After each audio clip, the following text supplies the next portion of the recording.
अस्सलामु अलैकुम वरहमतुल्लाहि वबरकातुह।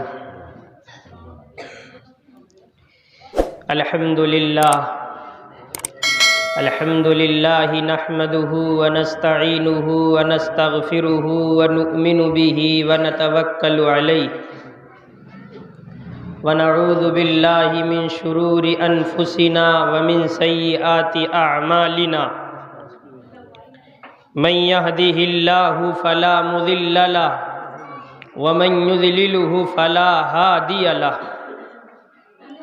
व नशहदु अल्ला इलाहा इल्लल्लाहु वहदहु ला शरीक लह व नशहदु अन्ना मुहम्मदन अब्दुहु व रसूलुहु। अऊज़ु बिल्लाहि मिनश शैतानिर रजीम। बिस्मिल्लाहिर रहमानिर रहीम।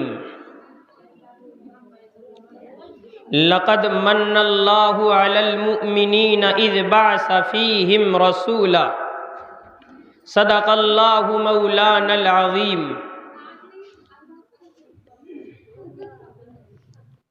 वक़ालन नबिय्यु सल्लल्लाहु अलैहि वसल्लम या अबा ज़र ला अक़ल कत्तदबीरी वला वरअ कल कफ़्फ़ि वला हस्बक हुस्निल ख़ल्क़ औ कमा क़ाल अलैहिस्सलातु वस्सलाम। सलाम उस पर के इसरारे मोहब्बत जिसने समझाए, सलाम उस पर के इसरारे मोहब्बत जिसने समझाए, सलाम उस पर के जिसने ज़ख्म खाकर फूल बरसाए, सलाम उस पर के जिसके घर में चांदी थी न सोना था, सलाम उस पर के टूटा बोरिया जिसका बिछोना था। सबसे पहले मशीयत के अनवार से नक्शे रूए मोहम्मद बनाया गया। सबसे पहले मशीयत के अनवार से नक्शे रूए मोहम्मद बनाया गया। फिर उसी नक्श से मांग कर रोशनी बज़्म कोनो मकां को सजाया गया। वो मोहम्मद भी अहमद भी महमूद भी, हुस्न मुतलक का शाहिद भी मशहूद भी, उसकी रहमत है बेहद बे इंतहा, उसकी शफ़क़त तख़य्युल से है मावरा। जो भी आलम जहां में बनाया गया, उसकी रहमत से उसको सजाया गया। हश्र का गम मुझे किस लिए हो ए कासिम, हश्र का गम मुझे किस लिए हो ए कासिम। ये शेर जो मैं आपके सामने पढ़ रहा हूँ, इसको बयान करने वाले, उसको लिखने वाले हुज्जतुल्लाहि अलल अर्ज़ अल इमामुल अकबर हज़रत मौलाना कासिम नानोतवी नव्वरल्लाहु मरक़दहु, अल्लाह हज़रत की कब्र पर करोड़ हा करोड़ रहमतें और बरकतें नाजिल फरमाए। वो दारुल देवबंद जो दुनिया के एक हिस्से में वाक़े है और जिसे अल्लाह तबारक व तआला ने बड़ी अज़मतों से, बड़ी फजीलतों से नवाजा है, वहाँ के उलमा को अल्लाह तबारक व तआला ने बड़ी मकाम, बड़े रुतबे अता फरमाए हैं। ये वहाँ के बानी कहते हैं। किसके बारे में कहते हैं? ये गलत फहमी भी दुनिया को दूर कर लेनी चाहिए। वो नबी अकरम मोहम्मदुर रसूलुल्लाह सल्लल्लाहु अलैहि वसल्लम के बारे में कह रहे हैं। हश्र का गम मुझे किस लिए हो ए कासिम, मेरे आका है वो, मेरे मौला है वो, जिनके दामन में जन्नत बसाई गई, जिनके हाथों से कोसर लुटाया गया। यानी अल्लाह तबारक व तआला ने अपने महबूब मोहम्मदुर रसूलुल्लाह सल्लल्लाहु अलैहि वसल्लम को ये मकाम अता फरमाया। उम्मते मुस्लिमा के गयूर बुजुर्गों, यहाँ बैठे हुए बाइज्जत नौजवानों, स्टेज पर रौनक अफरोज बुजुर्गान दीन और उलमाए किराम, मैं आप हजरात के सामने बड़े मुख्तसर से वक्त में अपने आका जनाब मोहम्मदुर रसूलुल्लाह सल्लल्लाहु अलैहि वसल्लम की सीरत मुबारका को बयान करने की कोशिश करूँगा।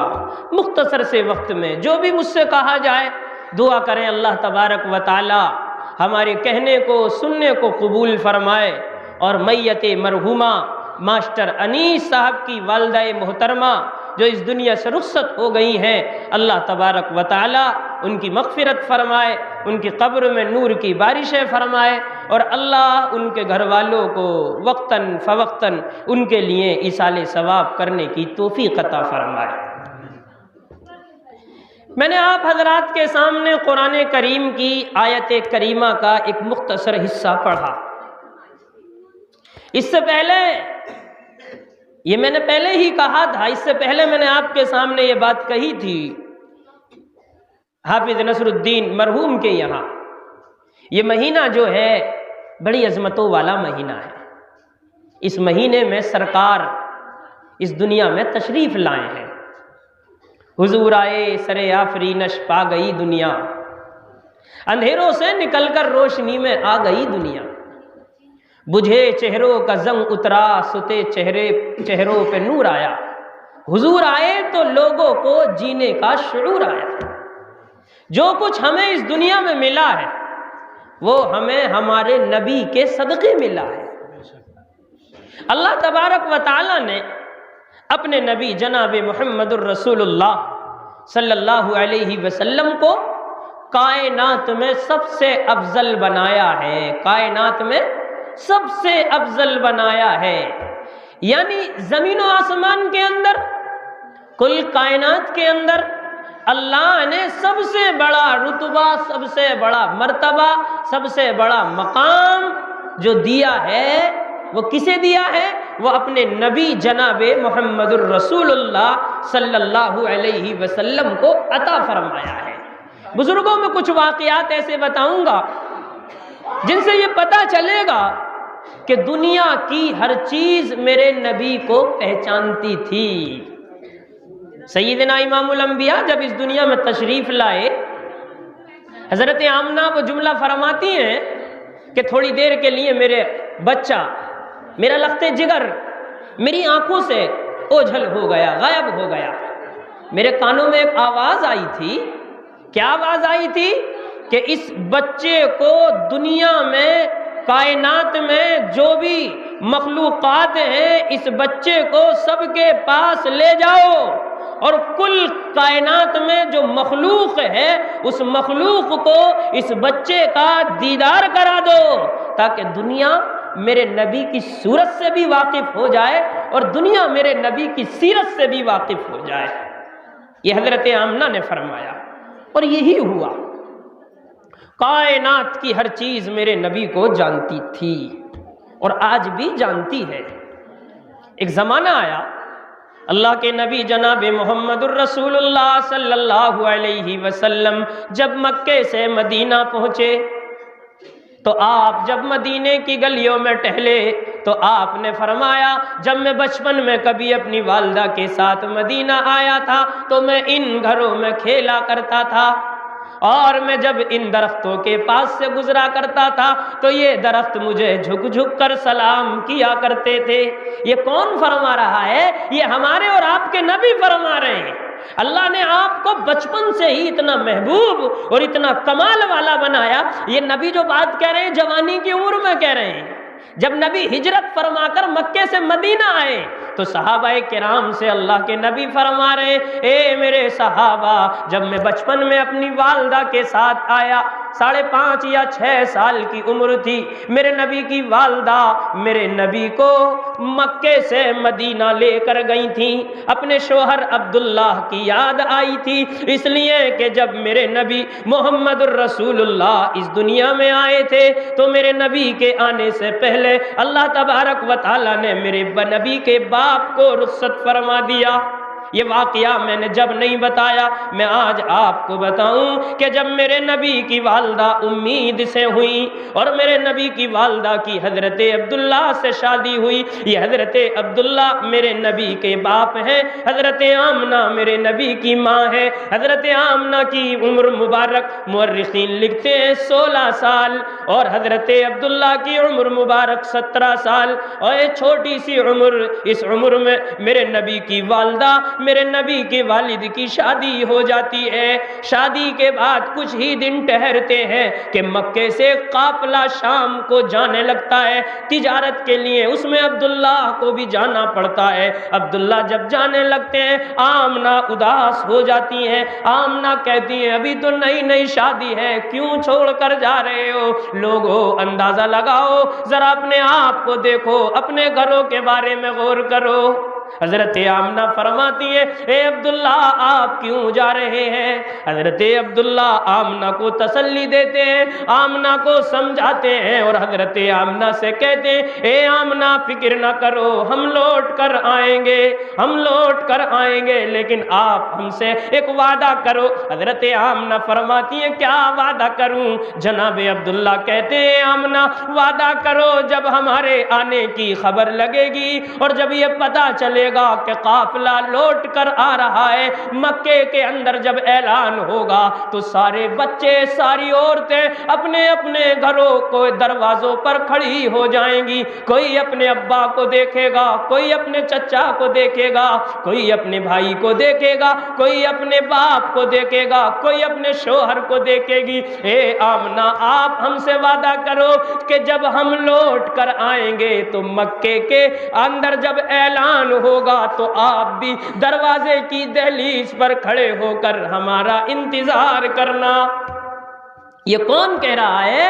ये नबी के वालिद मोहतरम हजरत अब्दुल्ला कह रहे हैं कि आप हमारा इंतजार करना, हम लौट कर आएंगे।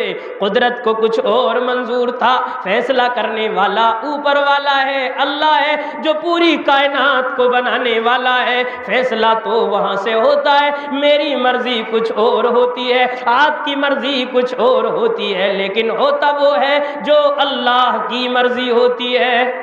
काफिला लौट कर आ गया। मक्के के बच्चे अपने बापों की तलाश में अपने अपने घरों के दरवाजे पर खड़े हो गए, औरतें दरवाजों पर खड़ी हो गईं, सब अपने अपनों को देखने लगी। आमना ने भी नए कपड़े पहने, अपने हुलियों को बनाया, अपने हुलिये को बनाया और आमना भी घर के दरवाजे पर खड़ी हो गई। टिकटिकी बांध कर देखती रही, टिकटिकी बांध कर देखती रही। जाने वाले जाते रहे लेकिन अब्दुल्ला आमना को नजर न आए।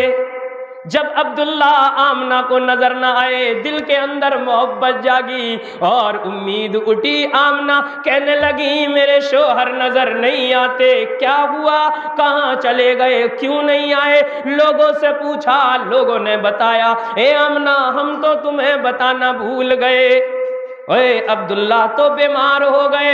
मदीने वालों ने उन्हें रोक लिया, अब्दुल्ला को बीमारी लग गई। हजरत आमना रोने लगी और हजरत आमना अपने साथ किसी को लेकर और हजरत अब्दुल्ला की तलाश में निकली। पहुंची, इतने पहुंची नहीं थी, जाने से पहले पहले नबी के वालिदे मोहतरम इस दुनिया से रुखसत हो गए, अल्लाह को प्यारे हो गए। अभी नबी इस दुनिया में तशरीफ नहीं लाए हैं, अभी दुनिया में नबी तशरीफ नहीं लाए।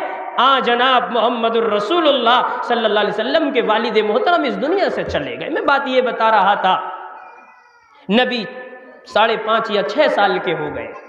हजरत हलीमा मेरे नबी को लेकर गई थी, वो दे गई कि ए आमना ये तेरी अमानत है, अब तू इस अमानत को अपने पास रख। आमना ये तेरी अमानत, अपनी अमानत को अपने पास रख। मेरे नबी मोहतरम को हजरत आमना ने जब देखा, प्यार किया, चूमा चाटा, इसलिए कि ऐसा बच्चा कायनात में अल्लाह ने कोई पैदा नहीं फरमाया मेरे नबी के जैसा खूबसूरत। अलगर्ज किस्सा मुख्तसर ये है कि आमना को अपने शोहर की याद आई और ये चाहा। मुअर्रिखीन ने, सीरत के लिखने वालों ने 2 बातें लिखी हैं। एक तो ये लिखा कि हुजूर का नन्हाली रिश्ता जो था वो मदीने से था, हजरत आमना रिश्तेदारी में गई। लेकिन सीरत के लिखने वाले लिखते हैं ये बात समझ में नहीं आती, ये तो बड़ी दूर का रिश्ता हो रहा है। आमना का मदीने जाने का मकसद कुछ और था, आमना का मदीने जाने का मकसद कुछ और था। सीरत के लिखने वाले लिखते हैं आमना का वो मकसद जो था वो ये था कि ए अब्दुल्ला आप जिस अमानत को मेरे पास छोड़ कर गए थे वो अमानत दुनिया में भी आ गई है। वो बच्चा कितना खूबसूरत है, अगर आज आप उस बच्चे को देखते तो कितने खुश होते। हजरत आमना को अपने शौहर की याद आई और अपने शौहर की कब्र की ज़ियारत करने के लिए हजरत आमना ने मक्के से सफर तय किया और मदीने पहुंची। और हजरत आमना जब मदीना पहुंची तो इन मदीने की गलियों में मेरे नबी यहीं टहला करते थे, खेला करते थे। और मेरे नबी जब हिजरत करके दोबारा मदीना आए, जब मेरे नबी ये जुमला कहा करते थे, मैं अपनी वालदा के साथ जो आया था इन घरों में खेला करता था, इन घरों में खेला करता था। मेरे साथ एक बच्ची थी जिसका नाम अनीसा था, मैं उस लड़की के साथ में बचपन में खेला करता था। और वो दरख्त मुझे आज भी याद है, वो जगहें मुझे आज भी याद हैं जो बचपन में मुझे सलाम किया करती थी, वो बचपन में मुझसे मोहब्बत किया करती थी। लोगों, ये मेरे और आपके नबी का मकाम है। हजरत आमना इमामुल अंबिया मोहम्मदुर रसूलुल्लाह सल्लल्लाहु अलैहि वसल्लम को लेकर मदीना पहुंची। और मुहद्दिसीन लिखते हैं, सीरत के लिखने वाले लिखते हैं कि वापसी में हजरत अब्दुल्लाह की कब्र मुबारक पर पहुंची। हजरत अब्दुल्लाह की कब्र को देखा, इसलिए कि पता नहीं था ना, लोगों से मशवरा किया, मालूम किया और इमामुल अंबिया को ले गई।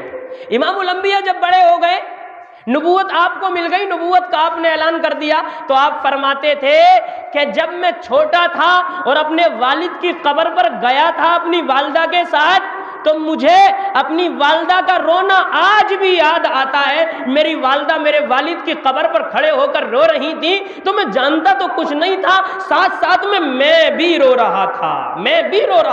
ये हुजूर ने फरमाया। अलगर्ज किस्सा मुख्तसर ये है कि हजरत अब्दुल्ला मेरे नबी के आने से पहले इस दुनिया से रुखसत हो गए।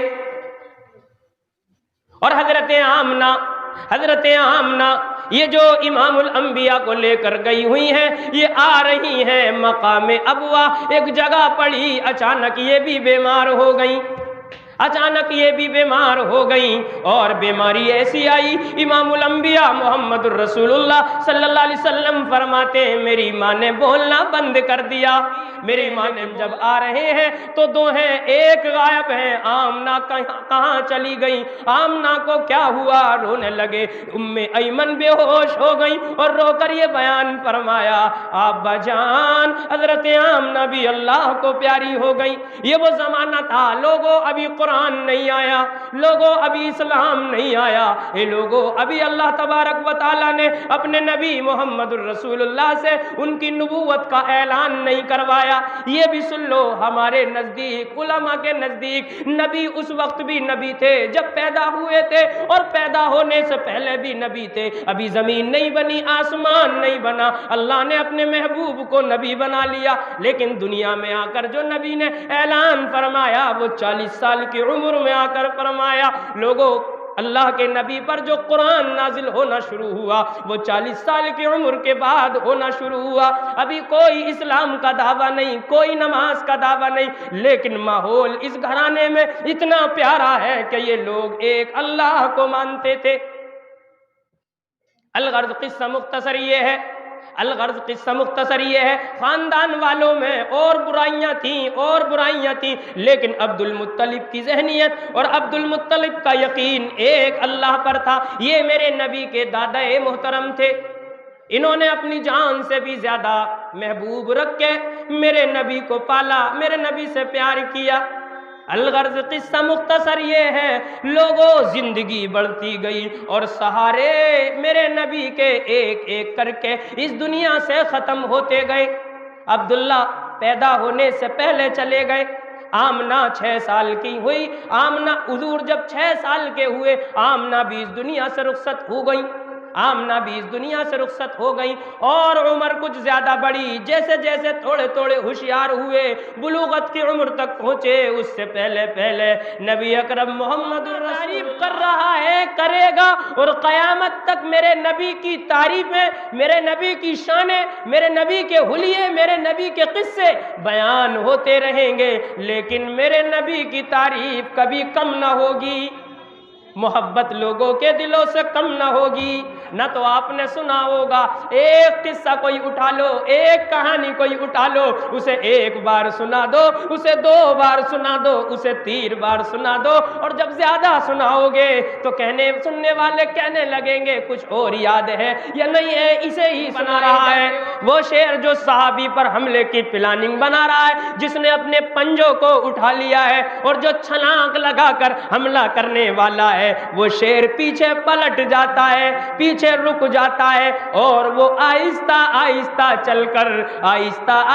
चलकर सहाबी रसूल के कदमों में आ जाता है और अपनी दुम को हिलाना शुरू कर देता है, अपनी गर्दन को झुका लेता है, और सहाबी रसूल को पता ही नहीं कि अब करना क्या है, लेकिन अल्लाह उनके जहन में बात डालता है। जब वो गर्दन को हिलाता है और वो जब दुम को हिलाता है और गर्दन को झुकाता है, सहाबी रसूल उसके कान पकड़ते हैं और शेर पर सवार हो जाते हैं, शेर पर सवार हो जाते हैं। ये कहा था ना कि मैं नबी अकरम मोहम्मदुर रसूलुल्लाह सल्लल्लाहु अलैहि वसल्लम का गुलाम हूँ। वो शेर चलने लगता है, शेर चलने लगता है जहाँ वो सहाबाए किराम थे, कौन, वो 300 सहाबाए किराम थे, जिस रास्ते से वो जा रहे थे, ये शेर छलांके लगा लगा कर उन सहाबी को अपने ऊपर बिठाकर और उनसे थोड़ी दूर ले जाकर छोड़ देता है। जब शेर इन्हें अपनी पीठ पे से उतारता है और वो 300 सहाबा सामने नजर आते, तो ये सहाबी डर रहे और सहाबियों से इशारा करते, आओ आओ मुझे शेर के पास से ले जाओ, इसलिए कि बैठ तो गए थे, सवारी तो कर ली थी,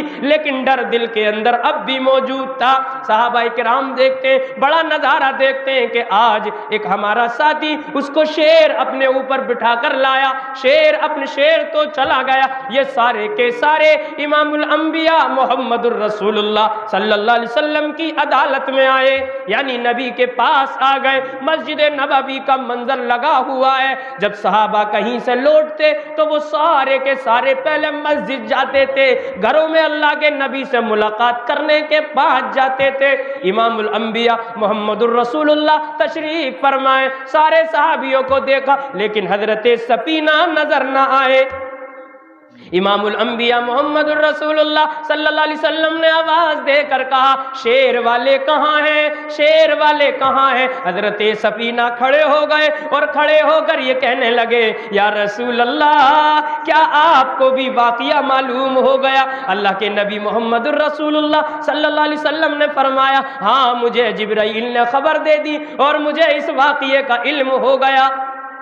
हजरत सफीना को अपने करीब कर लिया, पूछा क्या हुआ। हजरत सफीना वाक़िया बयान करने लगे, मैं तो डर गया था, मैं तो नाउम्मीद हो गया था, मैं तो कलमा पढ़ने लगा था, लेकिन शेर मेरे करीब आ गया, गर्दन को झुका लिया। नबी बड़ी प्यारी बात कहते हैं, नबी बड़ा प्यारा जुमला कहते हैं, सफीना, ए सफीना, तुझे मालूम है कि जब तूने शेर से ये कहा कि मैं नबी का गुलाम हूँ, तो शेर भी तो तेरे करीब आया था, शेर ने तो अपनी गर्दन को हिलाया था, झुकाया था। शेर ने क्या कहा था। सफीना फरमाते, या रसूल अल्लाह, ये तो आप जानते हैं या आपका खुदा जानता है, ये मैं नहीं जानता। इमामुल अंबिया मोहम्मदुर रसूलुल्लाह काली कमली वाले फरमाते, ए सफीना, जब तूने शेर से ये कहा कि मैं रसूलुल्लाह का गुलाम हूँ, तो शेर तेरे कदमों में आया और शेर ने ये कहा कि ए सफीना, जब तू नबी का गुलाम है तो हम नबी के गुलामों के भी गुलाम हैं, बता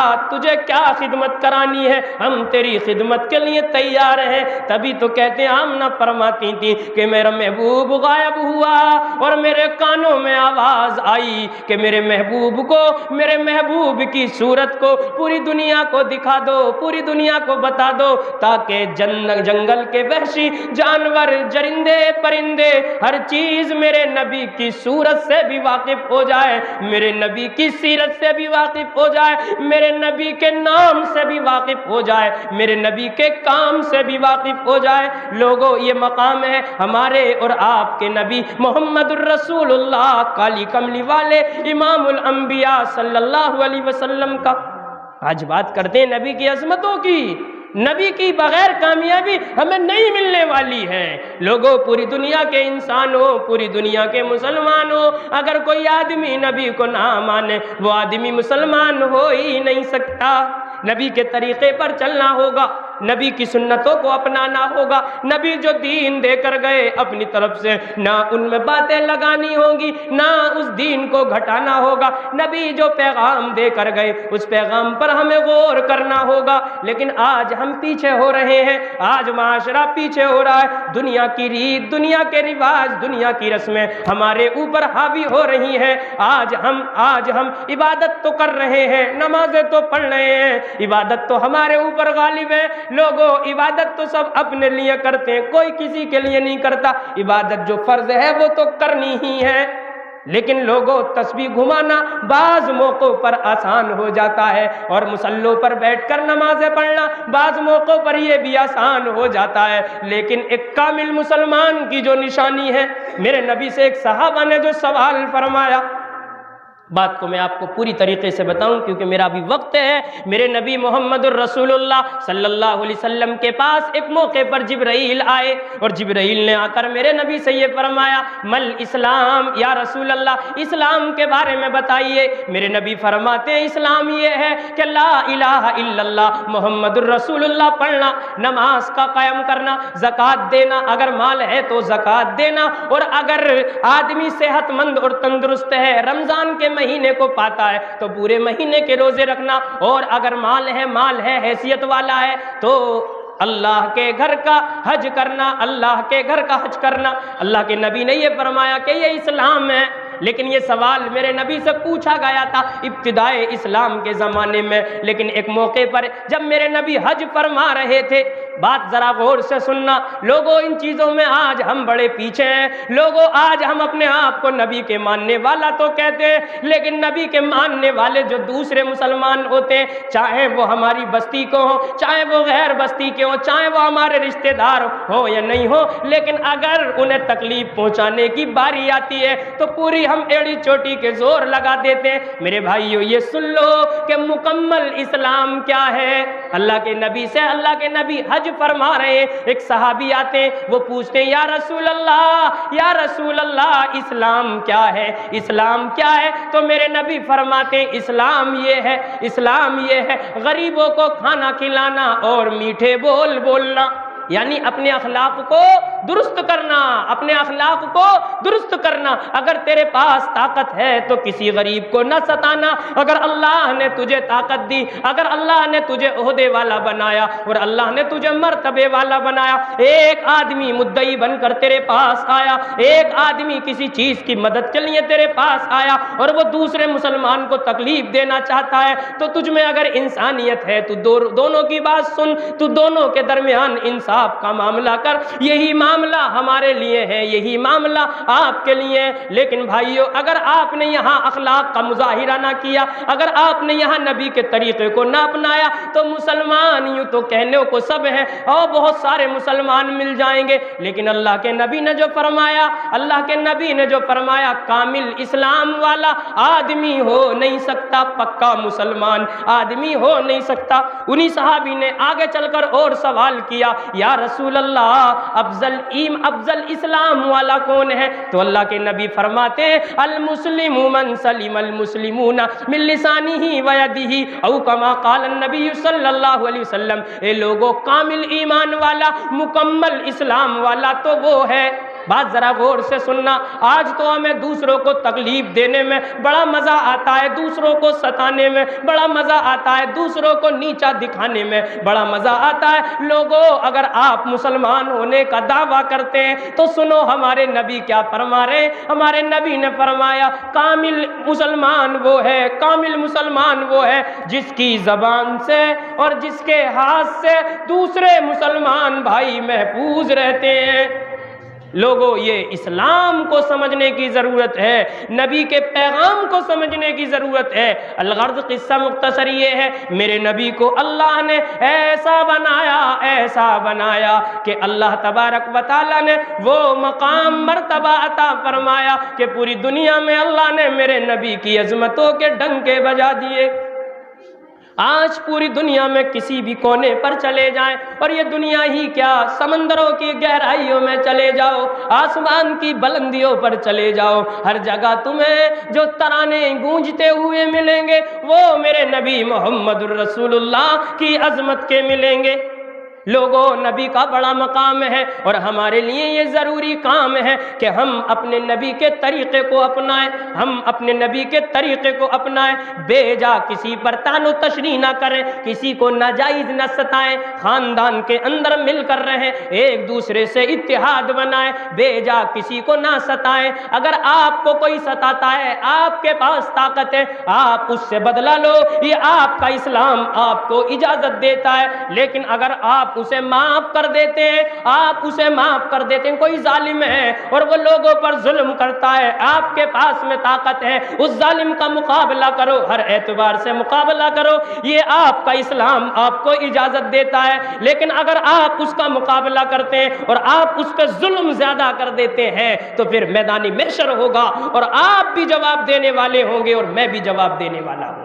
इस्लाम बड़ा प्यारा मजहब है, इस्लाम का सही तसव्वुर लोगों तक पहुंचाओ। लोगों, आज दुनिया के अंदर तुम सर्वे करो, उलमा की किताबें पढ़ो, मुफ्ती तकी उस्मानी अपनी किताब के अंदर तहरीर फरमाते हैं, आज देखने को तो मुसलमान बहुत सारे मिलेंगे, लेकिन जो मुसलमान वाले काम हैं लोगों में वो बड़े कम नजर आएंगे।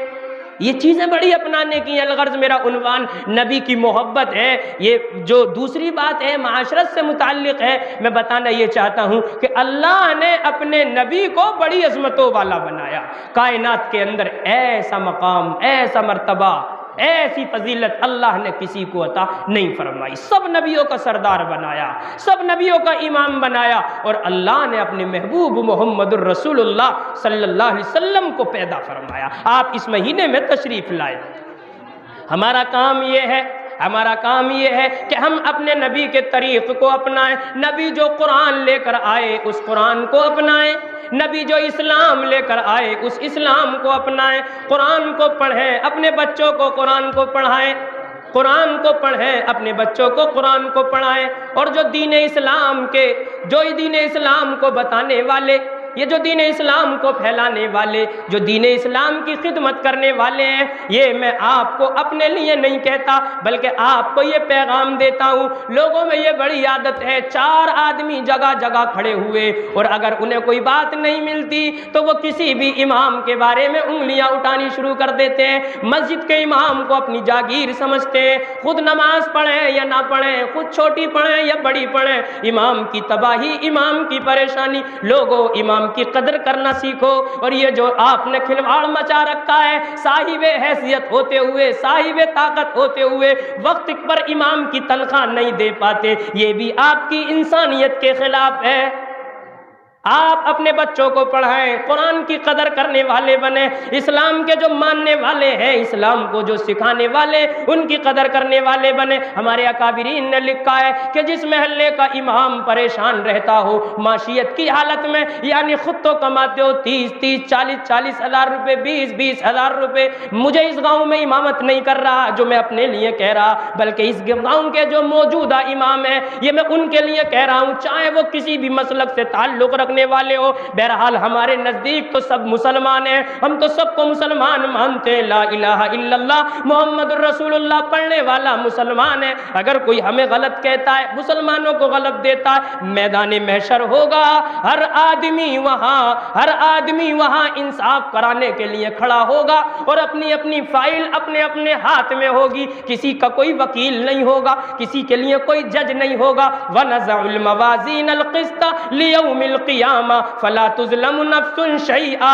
हुकूमत वहाँ अल्लाह की होगी, जज वहाँ अल्लाह होगा, फैसला वहाँ अल्लाह फरमाएगा। नीचे से ऊपर तक, आगे से पीछे तक, जो भी दुनिया में करके आए हो सारा का सारा वहाँ पता चल जाएगा। लेकिन इतनी बात मैं फिर पलट कर कहता हूँ, इतनी बात मैं फिर लौट कर कहता हूँ, रोजे हुए कम, अल्लाह से तौबा कर ली, हो सकता है अल्लाह माफ कर दे। नमाजें हुई कम, अल्लाह से तौबा कर ली, हो सकता है अल्लाह माफ कर दे, ये अल्लाह का हक है। लेकिन खानदानी बंटवारे और खानदानी जायदादों में जो नाजायज हड़पा और ये जो लोगों के माल मारे, लोगों का लेकर न दिया और लोगों का हड़प हड़प कर कर अपने घरों में बैठ गए, किसी का माल ले लिया, उसका वक्त पर न दिया। मालूम है मेरे नबी ने क्या फरमाया? मेरे नबी ने फरमाया ये मैदाने महशर होगा तो ये चोर और लुटेरे बनकर ये वहाँ हाजिर होंगे, डाकू बनकर वहाँ हाजिर होंगे।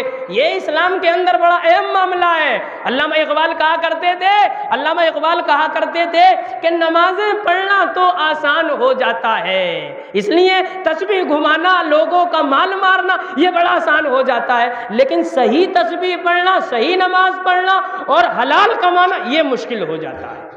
बात समझ में, ये मुश्किल हो जाता है। बहरहाल मैं बता रहा था कि नबी की अजमत, हमारे अकाबिर फरमाते हैं, लिखा है कि जिन महल्ले के लोग, पढ़े लिखे लोग माशियत में परेशान रहते हो और अहले महल्ला साहिब ताकत और साहिब हैसियत हो, इमाम के 4000 पर भी नजर, मदरसे में पढ़ाने वाले के 5000 पर भी नजर, 8000 पर भी नजर, और अपना कुछ पता नहीं है कहाँ से आ रहा है कहाँ से जा रहा है, तो फरमाते हैं काबिर कि अल्लाह उस महल्ले से बरकतों को खत्म फरमा देता है, इसलिए कि इनका बड़ा मकाम है। ये कुरान करीम को आम करने वाले, ये कुरान करीम की खिदमत करने वाले हैं। अलगर्ज किस्सा मुख्तसर ये है मेरे बुजुर्गों, मेरे भाइयों, नबी हमें बहुत कुछ बता कर गए हैं और नबी की मोहब्बत हमारे लिए बड़ी ज़रूरी है। हमें क्या चाहिए? हमें चाहिए कि हम हलाल कमाने वाले बने, हलाल खाने वाले बने, बेजा किसी को ना सताएं, बगैर किसी की मुखालिफत हो गई तो उसे सता रहे, अरे भाई उसकी बात भी सुन लो, क्या पता है आपका उससे, क्यों नफरत करते हो आप उससे?